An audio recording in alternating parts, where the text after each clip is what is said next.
Hi everyone, this is Dylan Mangel with Nebraska Extension. This afternoon we're down here at the Delta Research and Extension Center in Stoneville, Mississippi with the National Soybean Research Working Group. We're down here because we want to see different sets of diseases that we're not typically seeing up in northern states, some of which could potentially move north in time, so it's good for us to get to know those. So follow along with us today as we look at a little bit of a different take on soybean disease. So I'm sitting here with Horacio Lopez-Nicora, soybean pathologist and nematologist at the Ohio State University, and they just reported red crown rot in Ohio for the first time this week. So very important, very diagnostic key is to look at the fruiting bodies on the crown of the stem. The symptoms can be very easily misdiagnosed because they look like SDS. But once you go to the base of the stem, you really can see that root is very damaged. So is it the red or the white spots that we're looking at? So you see the white mycelia growing, but it's really the fruiting body. You really want to see that round, spherical looking fruiting body of the fungus. That's the perithecia, that's a sexual fruiting body that will be produced on the base of the stem. The plants will be attached once it dies. Those plants and leaves will be attached to the plant. The symptoms at the beginning look like SDS, like I mentioned. So you need to go to the bottom and the lower part of the stem, see that reddish discoloration, and look for those fruiting bodies. That will be very diagnostic. So that's the point of this trip, is just to see new things we're not seeing in Nebraska, for example, or other groups that have come on this in their locations. So is there anything you're hoping to see this week that you're not seeing in Ohio yet? Well, this is a great point you're making. We're looking at things that may start creeping up to our area, and we need to be prepared to diagnose these in a very timely manner. So new emerging diseases, we can only recognize and manage them very quickly if we know what they look like.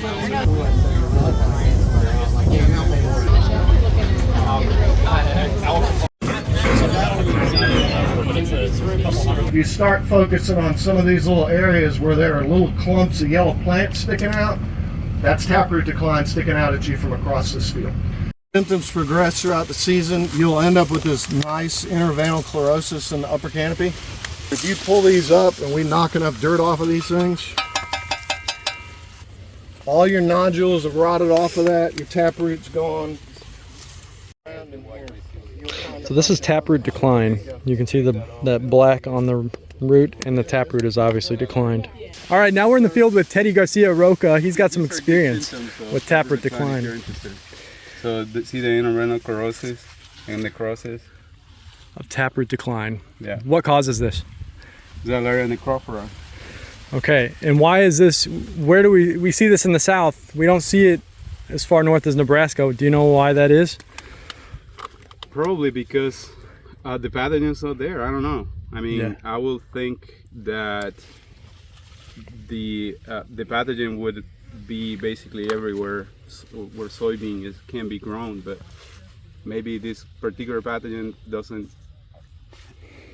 can't go up there for whatever reason. I can't survive the winter. I don't know. So there's potential still. It just could take time. Yeah. How does it spread within field and within the state that has the pathogen? Right. Well, so we had a lot of hypotheses at the time when we first found it. One of the things that we were thinking at the time is that it was seed-borne, but so far there is no real evidence of it being seed-borne. As far as we can tell, they can survive in the soybean debris from season to season. So some people will say that it's debris-borne. I don't know, to what extent that's true, but we do know that the pathogen likes dead plant tissue.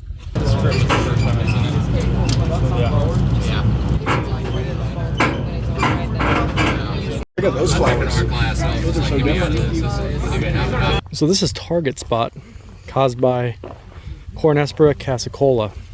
We don't see this in Nebraska. It's been found up north, but not causing disease. But we really don't see it. We've got brown spot, which causes similar things, but these are nice big spots, and we just don't see it. And this is what southern corn looks like. Foliar fungicides become more important. Leaf spots, just more foliar damage. All right, now I'm here with Morgan Goodnight, PhD student at Purdue, and she's showing us what we're seeing on corn here. Yeah, so we've got some of these curbularia lesions, so they have kind of a pale middle, and then they've got kind of a darker halo, and you can really see it when you hold it up to the light. And then on some of these leaves, we've also got some southern rust popping up quite a bit, and it's across the plant and also in the stems. Oh wow, so it's all over. Yeah. So what's common for fungicide applications in northern corn? 2 applications? It just depends. It depends on when you find it. Southern rust, we had it pop up fairly early this year. So 2 fungicides may be needed, but it just depends, and you need to get out and scout, and same for tar spot as well. So did you hear what a program might look like down here? Are they doing more than that?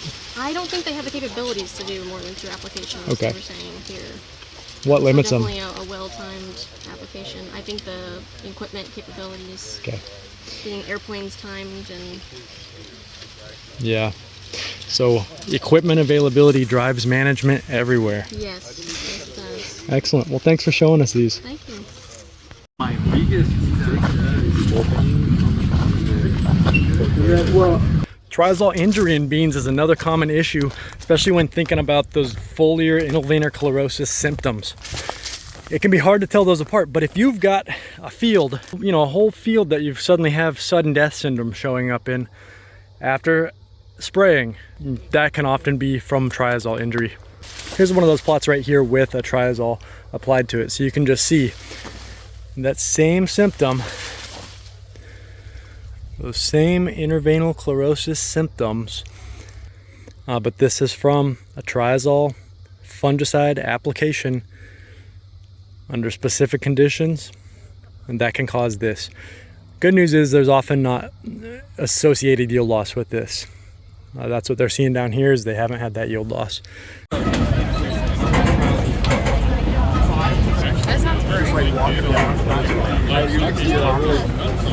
We've got some plants with nematode symptoms on it. So I've got Dr. Horacio Lopez Nicori here to show us a little bit of what he's seeing.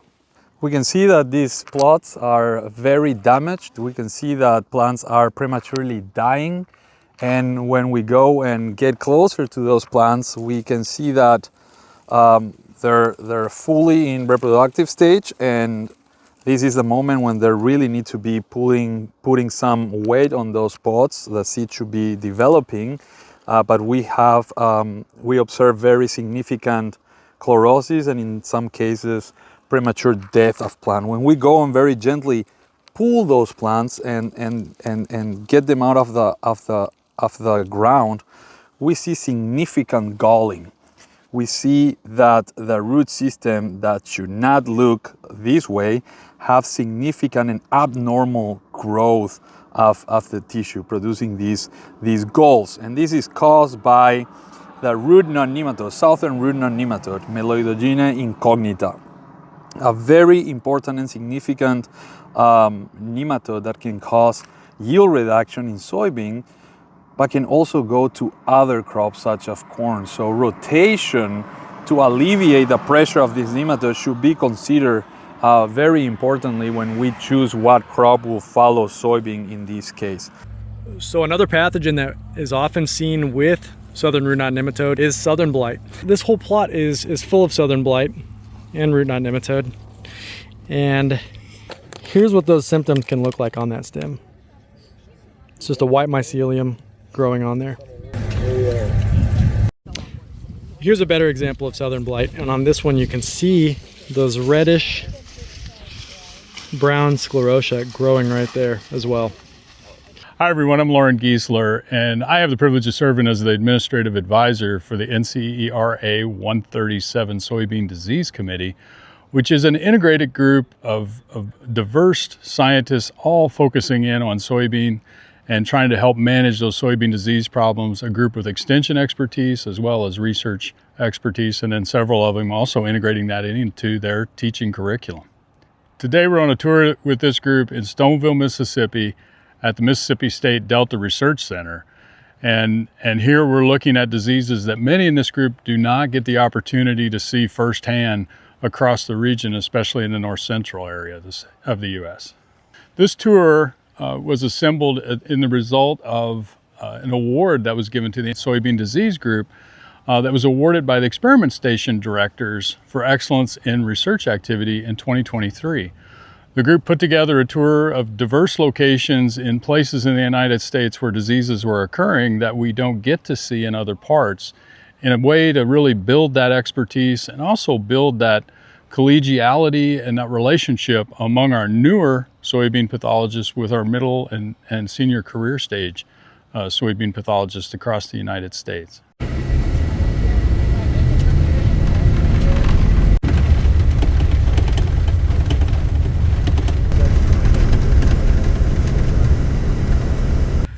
We're in a second field with taproot decline, and we're here with Extension field crop pathologist Leanne Lux with NC State University, who's showing us some taproot decline growth on these beans. We see some black stroma that are beautiful here, and first it'll start out as a white mycelia looking on the roots of the plant, and as it matures it'll turn into these black structures that we see here, and it'll make its way all the way down to the root, and that root tissue will become very brittle and snap off. Well, then he's more part of crops.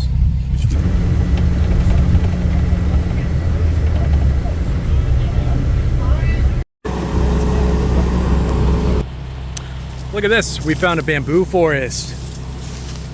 Cultural experience. Dude, no way. There's a pottery barn that we're going to right over here. There we go. If you're not careful.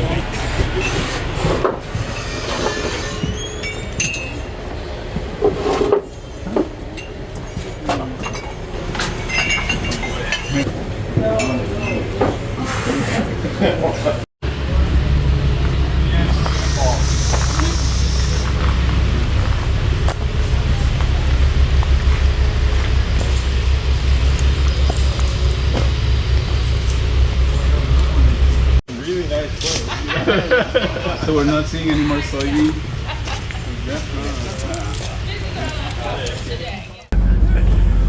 All right, we're off for day 2 with the National Soybean Working Group, and we're hoping to see some additional new diseases today.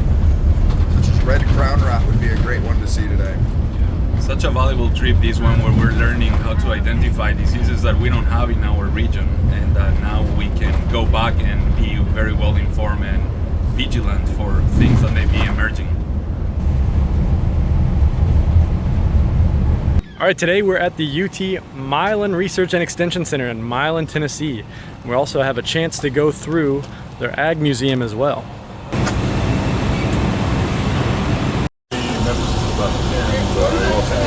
When I rate it, I take some notes. And this was the symptom I was talking to some of you about. When you look at this, a lot of times for me, I think initially I might have been seeing this and would look for canker, wouldn't find canker, but be like, oh, it's stem canker. Because that's what we would predominantly get up here. But again, like if you pull the canopy back and you start to look in the canopy, you'll find a bunch of dead plants. And so for me, it's first finding those foliar symptoms, like this one in particular, those really green veins that stay green. And then I pull the canopy back and then I see a lot of premature dead plants. That's really my good indication of, ooh, I think I might have taproot decline.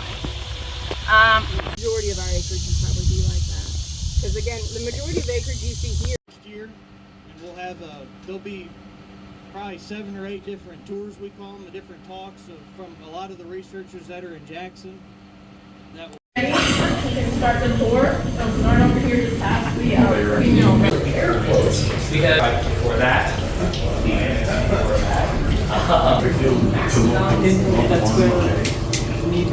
That wall. Center there, you've got all the no-till hats. Next, the cotton bowl on it. Queensland, Australia. Land down under. Oh yeah. I'm sitting to a cotton grading table. If you've never felt cotton, feel free to pull out this and see what it feels like. But if you notice, the cotton looks a little different. It might even feel a little different. And that's because cotton, when it comes off the plant, doesn't always go exactly the same way twice. When the cotton grower plate, and then this roller would roll the ink, and it would stamp it. It'd stamp Comes it. out the sun. Yeah.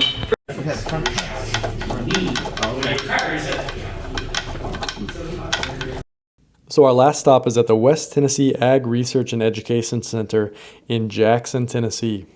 Y'all land grant people, right? Yeah. Okay. Our biggest field day events are related to our gardens and our landscape. Give you a little bit of a quick overview. You won't get the full tour, but we're about 650 acres. Different kind of subpopulations of the pathogen. All right, so this is wrapping up the end of our disease tour here. We're getting ready to finish up the last night and head back to our states, but we saw a lot of new stuff. We saw southern blight, we saw taproot decline. What else did we see? Saw a lot of frog eye leaf spot, Target leaf plate. Yep, target spot was really bad at a lot of these places too. All of those are things we just don't deal with. We didn't get a chance to see red crown rot, but we'll see that somewhere else, I'm sure. And it was a good learning opportunity for everyone, I think. And we'll take this knowledge back, and hopefully we won't see a lot of these in our states, but But we'll now know. we know what to look for when we go home. Absolutely. All right. Thank you all.